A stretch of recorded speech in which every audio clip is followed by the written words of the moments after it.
Hey friends, Angela Welch here with Woods and Water Realty. Thanks for joining me today.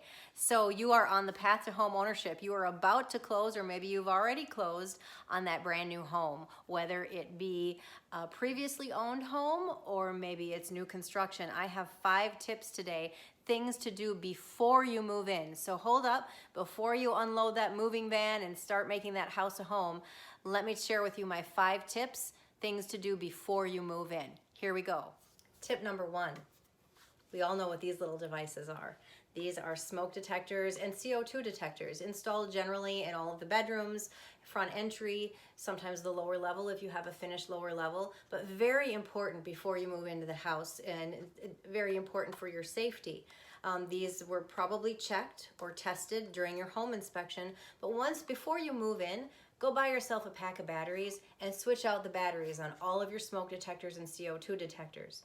Now, depending on the type of home you're buying, whether it's new construction or a newer home, sometimes these are hardwired into the home. So you're not going to have the battery necessarily on the back of the device. The battery will be in the ceiling when you pull this out. So you'll replace the battery and this just pops right back up. Super easy. You may have the battery right here installed in the actual device itself. But very important, because let me tell you, when they start chirping because the battery has gone dead, very rarely does it happen in the middle of the day. It's usually at 3 a.m. when you're scrambling around in your PJs trying to figure out which one is chirping and change the battery.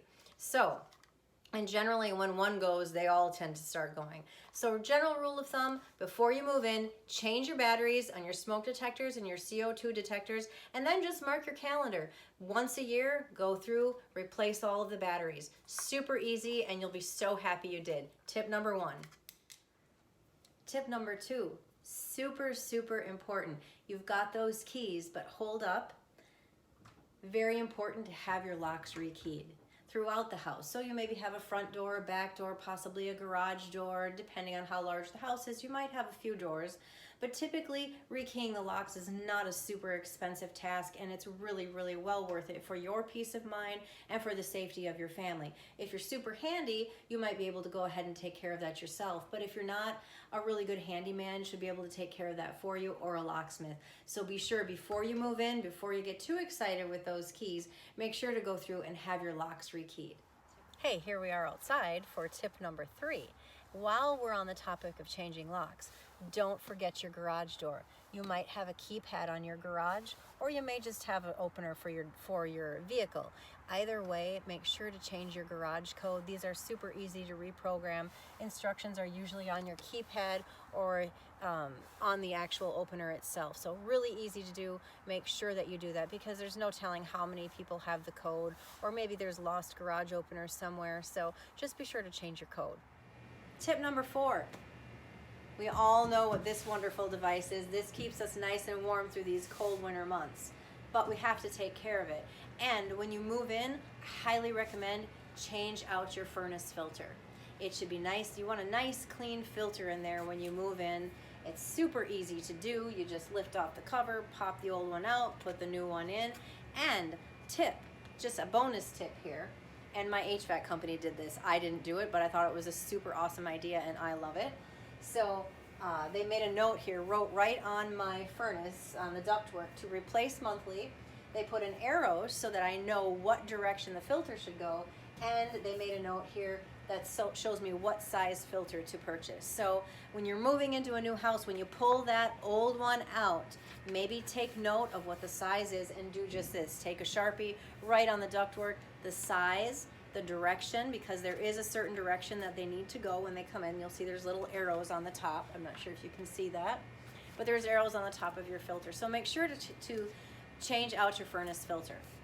And in fact, when you move in, just go pick up a pack of 12 and make a note to change it, replace it every month. So if you just make a note on your calendar, replace that monthly, you'll be so much happier. The air will be cleaner.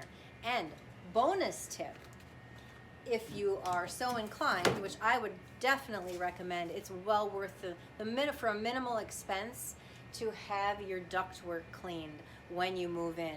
It's not always just enough to change the filter. That's definitely a good start, and at a bare minimum, make sure that you do that.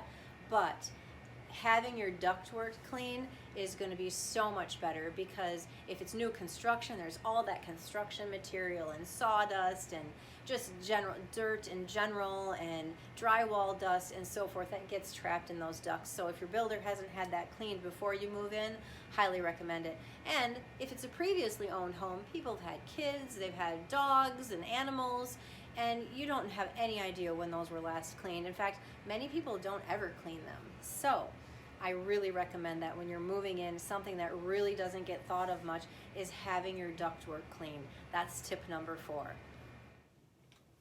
Well, here we are, tip number 5. You might be wondering why we are in the bathroom, but this is another, what I think is a super important tip, and it's definitely something many people don't think about when you're moving into a new home. Now, this is probably not going to be relevant for new construction, but if you're purchasing an existing home, this lovely little device right here that we all use, this, I highly recommend replacing your toilet seats.